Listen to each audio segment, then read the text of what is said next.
I want to talk about rock and roll, you know what I mean? Let's talk about that shit. Coming up soon, Rose Tattoo are returning for a tour here in Sydney. And I guess I've been putting off seeing them. Like, since I jumped into rock and roll in the last few years, I knew about Rose Tattoo.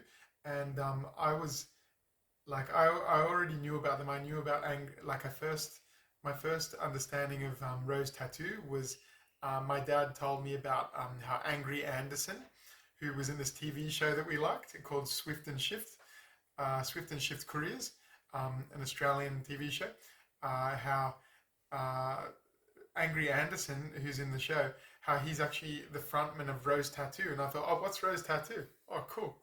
And reading this book, Nothing But a Good Time, which talks about the 80s hard rock. The slogan is the history of the 80s hard rock explosion. It there's they'll mention like the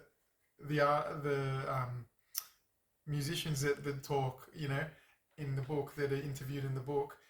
They'll say what bands that they enjoyed, say in the 70s, or who they were inspired by. And I was amazed by one of the musicians, one of the band members of, I can't remember which band, who said, I was into Rose Tattoo. And I was thinking, oh shit, like they were into Rose Tattoo. So I think even though Rose Tattoo probably aren't that big here in Australia, like they're not really, like I'm going to the Bridge Hotel to see them perform, and the Bridge Hotel here in Sydney is is not that big. It's like, it's just a room. Like it's it's nothing. It's nothing that special. It's just like it just seems like it's big enough to fit, say, maybe half tennis court or something, or no bigger than that. It's probably not even as big as a half tennis court. Probably a quarter tennis court. It's pretty small, and like and they're only filling that. So it just shows how underappreciated they are here, But that's probably not the point. They're probably not trying to be like, oh, we're the biggest name, like we want to be so popular and all that stuff. They're just doing rock and roll the way they love, And if you're coming along for the ride because you love rock and roll, that's why you'll be there. So uh, I guess in the world of rock and roll, hard rock and all that, they are like they're so well respected. They're gods in that sense. But yeah, but so they're like a household name in hard rock.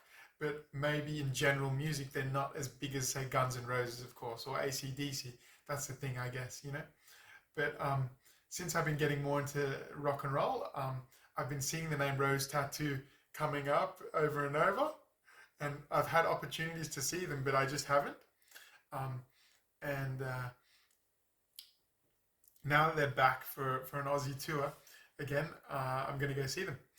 But also Sebastian Bach, like of Skid Row, he was like raving on about Rose Tattoo, how when he was in Canada, back when he was a kid in Canada, he saw a vinyl of Rose Tattoo, and he loved that music. You know what I mean? So I think that's pushing me to see them even more. Bands and like people in a genre that I love, the 80s hair metal, the glam metal, hard rock and stuff. If they're saying, "Oh, Rose Tattoo are cool," and they're not always talking about, "Oh, Aerosmith, you know, uh, AC/DC, like the common names," and then they mention Rose Tattoo, and we've got them right here under our noses. I'd be I'd be a fool not to go see them. You know what I mean? Yeah. So and Sebastian Bach, yeah, he was raving on about them, and they covered a song. That was cool. So I'm keen to go see them. So that's I'll leave it there for now, talking about hard rock and how I'm gonna go see Rose Tattoo soon. So yeah, keen for it. Fuck yeah. See ya.